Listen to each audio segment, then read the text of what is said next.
Hello, everyone, and welcome to our live.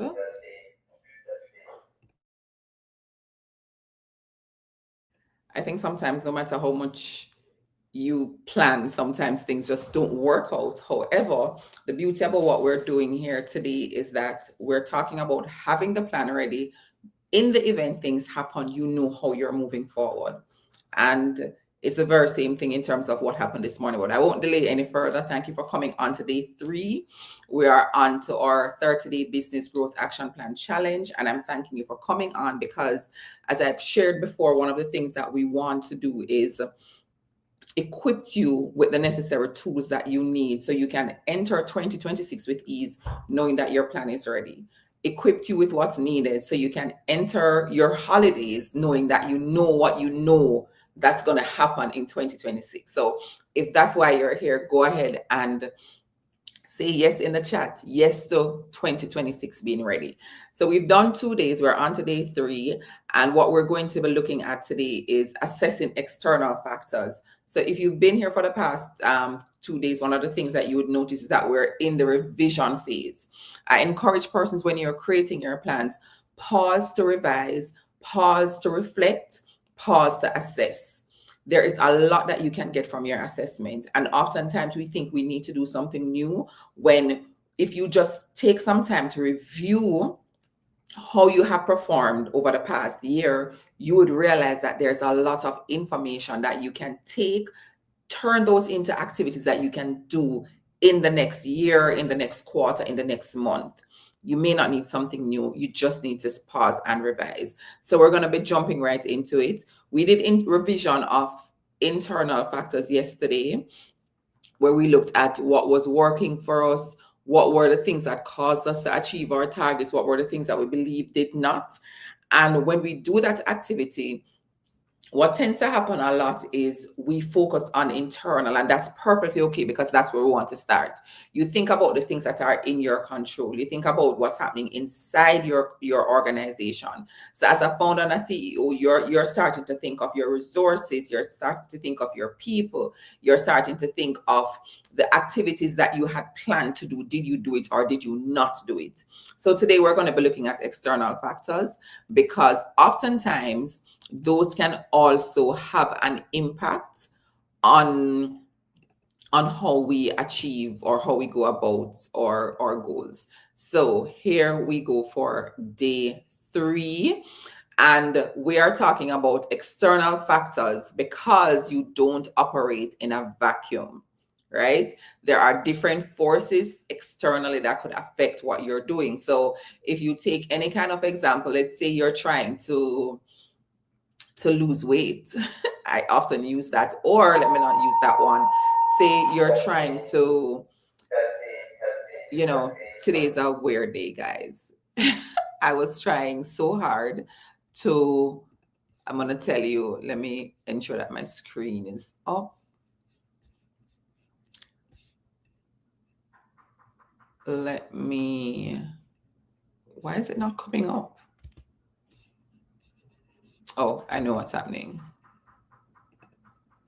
Yes, okay, we're back. So if you hear a sound in the background, they're doing a testing of our fire alarm.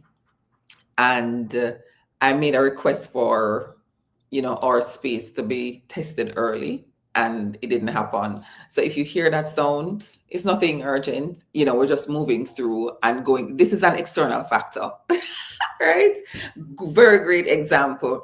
We plan to come on and to share with you strategies and to share things we do, but this is out of our control because you're in a space where this is a requirement and they are moving ahead with their plan regardless of the plan that you have. So very timely, very, very timely. All right, so let's jump back into it. We're going to be talking about external factors. Let me just share about my screen. And as usual, you jump on, please go ahead and share where you're joining from. And as you go through, if you have any questions, feel free to drop them in the chat. This is your moment. I'm here to serve you. You don't operate in a vacuum. So the objective for today is to help founders and CEOs understand how changes in your competitive, regulatory, and macro environment impact your performance, and why recognizing those shifts is critical to planning for 2026. So once we are going to help you to build on the work that you did yesterday, where you looked at what worked for you for the targets that were on, and for the targets that were off, what were some of the challenges? I now want you to add another layer to that by looking at your competitive, your regulatory, and your macroeconomic factors. And we're going to talk about what those look like. And if there's any, there are many more that you can think of. As we go into it, you can think of technology, many things, but I just want to get your brain moving as to what you can do. So let's look at competitive. When we talk about your competitive environment, some external changes that could happen. You may have new entrants. You may have aggressive pricing. You may have disruption in technology. You may have shifts in customer preferences.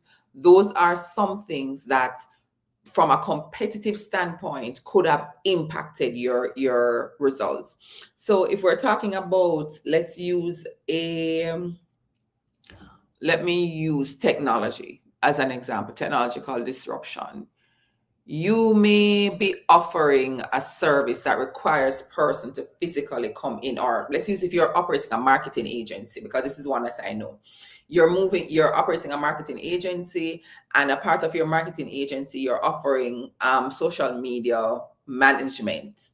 However, in this era of technological advancement, persons and companies have so much more direct access to how their social media platforms are managed, that they may not need to be paying you the large money that they have been paying you in the future. They're able to hire AI specialists. They're able to hire less costly resources that are able to use AI to manage their social media platform, if you get what I'm saying. So they may take the analysis part from you, but the actual doing, you may not need to do it. So I want you to think of any new entrants, or guess what, guys? Use AI. You can put into Chat GPT, this is my company. I operate you put the type of company that you operate, what you do, what area you operate in, who you serve, all those things. I want to know what other companies can you find in this area that serves the market that I serve, and have it show to you, because maybe your customers are going there and you're not even aware. So use AI to your advantage. How that could impact your business market share, because your clients are going going to other places. Pricing, where things may have been, you may have been pricing your product or your service competitively, or pricing is a part of your competitive strategy. Let me put it that way. You may need to change that. And remember, guys, there are different things that you can use to be competitive in your market. So say, for example, I said pricing strategy just now. Pricing may just be one aspect of it. Persons move from a place of value. That's their competitive advantage. Some persons may have innovation. Some persons may have client experience. So depending on what your competitive edge is, that is something that could have been hit by competition. So you want to look at companies like that as well. I often say to persons, whenever you are looking at your competitors, I have a table, but I don't have it up right now, where whenever you are looking at your competitors, I want you to look at competitors that have similar competitive or value-driven strategy as you have. Because if you think about it, let's take handbags as example. You can't compare a Birkin with another lower cost bag. People are going to buy that because it has some kind of value and prestige attached to it. You think of motor vehicles, the very same thing, right? Porsche is not going to change their price because Toyota changed theirs. They're targeting different markets. So ensure that when you're doing your competitive analysis, that you think about your market. And as we go through, remember, at any point in time, if you would like a one-on-one session, you can always send me a message, or I'll drop my email in the chat. You can always email me. So what are some of the questions that you need to ask? You may be asking yourself, how do I figure this out? One, you can ask who entered or left the market this year. Because remember, even though we are talking about how we can impact, the impact can be positive or negative. So when you're asking who entered or left the market, you may have seen a shift in a positive light in your numbers. Maybe somebody left the market and so you got their clients, right? Did your competitors change their offerings, their prices, or marketing strategy? So as a founder and a CEO, when you're meeting with your team, these are some questions that you're asking them to think about. And I know we're doing this over 30 days. And what I want to share with you is, as you build these layers, you realize, okay, based on our business and the size of our business, we have an hour per day or 30 minutes, or you have 45 minutes after our session to go and have this conversation. But hear from them. You people who are on the ground, they know, they're having conversations with probably your ideal customers. Did your customers' preference shift, and how did you respond? Your surveys that you're doing, did your customers give you information or insights that you may not have paid attention to? That is something that you want to think about. So let me know. I'm pausing to check the chat to see if I have any questions. Is this making sense to you? Is this something that you have done before? Or you let me know. Let me have some feedback. I mean, I know this can work and it has worked. If this is something that you haven't done before and you think it's a little bit technical, I want to hear from you. So let me know in the chat. I'm going to be dropping my calendar, guys. If you need a one-on-one session, you can go ahead and book your time using the link. Or if you just want to, Michelle, I don't know. I don't have the time to go and check if you're available. I just want to send an email. This is our calendar link. This is our email. You can go ahead and send us an email to that. All right, so we're on track. All right, so let's continue then. So we just spoke about competitive advantage, and let us now go to, I want to share with you a few other examples that you can think of as we talk about competition.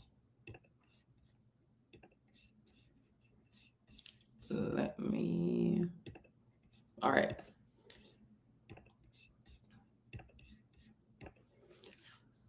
So 2 current examples that I want to share with you in terms of competition: Netflix, and how assessing the environment, the information that you get, how you can use that to your advantage going forward. So let's look at Netflix. Netflix has started live gaming and sports events. And you would think, why would Netflix go into live events? That's for normal cable network, but they were losing subscribers. They made changes. They spoke about the number of accounts that can be linked, number of people that can be linked to one account. They spoke about sharing of your account with others. They didn't just do that because they wanted to be difficult or they wanted to just stop. They realized that they were losing subscribers to Disney and Amazon Prime. And so when the landscape changed, they had to find a solution. They're showing NFL games live. That's not something that they were in. And one that I dropped in is Shein opening a store in France. Now, France is seen, or Paris is seen, as the fashion mecca of the world, or one of the fashion mecca of the world. And here comes Shein, that we know the controversy, we hear about the lawsuits, we hear about all the things around it, but they're entering the space. How does that now impact other fashion brands, other clothing stores in that area that are selling their products or selling their clothing or their clothing items at a higher price? Will this impact you? You need to ask. You can't sit back and say, oh, my customers are going to be loyal and they'll never ever leave. Oh, hell no. The economy is not only affecting you, it's affecting your clients as well. So you want to think about that. All right, so let's now go to regulatory. Some changes, whether they're policy changes, their privacy laws, their labor laws, or industry standards, you want to think through. So based on the size of your organization, you may have a compliance department. So when I was in corporate, one of the things that our compliance department would do is provide us with a list of regulatory changes that are coming forward And also, how could this possibly impact our business? You want to have that conversation with your team. Are there any privacy laws that could impact storing of our patient records, for example? This may mean that we need to purchase, or we need to ensure that our system is set up in that way, so you're not negatively impacted. So here we go: compliance costs, operational flexibility, or business risk. What is the risk to our business? How can this affect how we operate or how we show up in this space? I want to share one with you. I remember when we were, doing strategy for a financial institution, one of the things that happened, there was a change in the regulation as to how you report your assets. And I'm taking my time with this one. Now, what would happen over the period of the 4 quarters? Businesses could apportion their assets over the 4 quarters. The law required them now to report all their assets at the beginning of the year, which meant it has a negative impact on their tax report. So they have to pay tax on assets that they own. So the tax implication was large in quarter 1. It then impacted operational flexibility, because now, do we move more of our revenue target to quarter 1 to soften that blow on our profit and loss statement, or what do we do? So think about some of those things as you go through what is happening in the environment that could impact my business. We're here in Canada, and one of the things that's happening in terms of regulation is that there's now a tightening on immigration.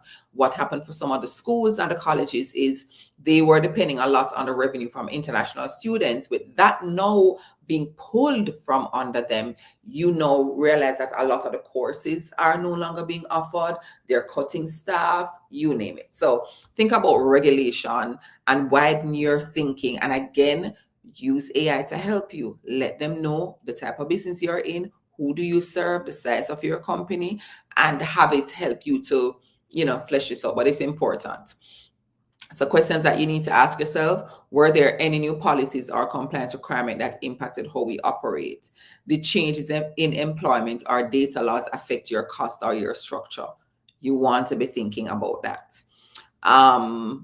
Let's now go to macroeconomic. I gave you some examples for regulators, so we don't want to, go over that part. So macroeconomic examples: inflation, things like inflation, interest rates, supply chain, global changes, global trends, or tariffs. Impact on your business: your customers are spending their money in ways that they believe is more beneficial to their livelihood right now. So you're good. Yeah, I may need you, but can I do it on my own? Those are some real questions that persons are asking themselves. How did this impact our cost structure? Is our revenue now volatile? Do we need to rethink when we have most of our monies coming in? So let's give an example about being in Canada again, where the real estate market took a negative plunge, I would say, where you find now that persons who would be selling their homes at higher prices, that has changed, because now it's in the buyer's hands. They have the power, and this has become evident because of what has happened with interest rates. So the buyers now have the power. As a real estate broker, are rethinking, how do I approach my clients? I'm not now just selling them, or I'm not only promoting myself that, I've sold all these homes above cost. You now have to rethink that. Tariffs: if you have any goods that you sell or buy that are impacted by tariff, this could affect your revenue. This could affect your costs. This could affect your entire business structure. So you want to look into these things and not just see them on the news, read it in the paper, see it on social media and think, I am protected. Again, and these are just a few examples. We can talk about many more, but I want to give you enough to start your brain moving and thinking. Did inflation, exchange rate, or interest rate affect your pricing? Cost of goods, did it affect that and your customer demand? I have a client who's a lawyer. One of the things, we're talking about is Before, when what she offers people would easily pay, because of what's happening in the economy, persons are thinking, oh, maybe I can do this on my own. Maybe I really don't need to pay a lawyer to get it done, right? Were there wide shifts in the economy or society that influence how your clients behave? Again, we can use the real estate market as an example. If persons are having conversations amongst themselves and they're thinking, oh, no, don't sell as yet, wait, or don't buy as yet, or if you're buying, you have the power, you can have those conversations, you can have that conversation with your broker. You are now able to benefit as the consumer from what's happening in the economy, and you want to have these conversations because this is going to impact how you plan for next year. Another question you get to ask yourself, will this follow through into 2026? What is the research saying? Guys, as we think about building our businesses, that's something that you want to think of. We touched on real estate shifting their pricing strategy. Small retailers impacted by inflation, forcing them to raise their prices or switch to other suppliers. And this can also be because of tariffs. I was talking to someone today, and no, I was talking to someone yesterday, and one of the things we were talking about is the fact that she does decor, so she orders her balloon from in the US, and she was saying to me that the prices are high. I also was at my son's school, and they were talking about just some things that they normally order from the US, and they can't anymore because of the tariffs and because of the cost. So your client's buying behavior will change or can change based on what is happening in the economy. So you don't want it to seem like you're fully locked off from it. When you ask yourself these questions, and you also ask, do I see this following through into 2026? When you're planning your revenue, that is no, we're going to be using it and you'll see, but I wanted to just bring it home that is something that you really want to think about. So we're winding down, guys, but let me know in the comments if you have any questions. So today's activity is to reflect on the external factors that might have shaped your results of 2025. And again, I keep saying this, and I keep saying it because I have seen it so often. It's not about blame, it's about awareness. When you are aware, you can make plans. When you are aware, you can shift, but we're not acting, as we said yesterday, from emotions.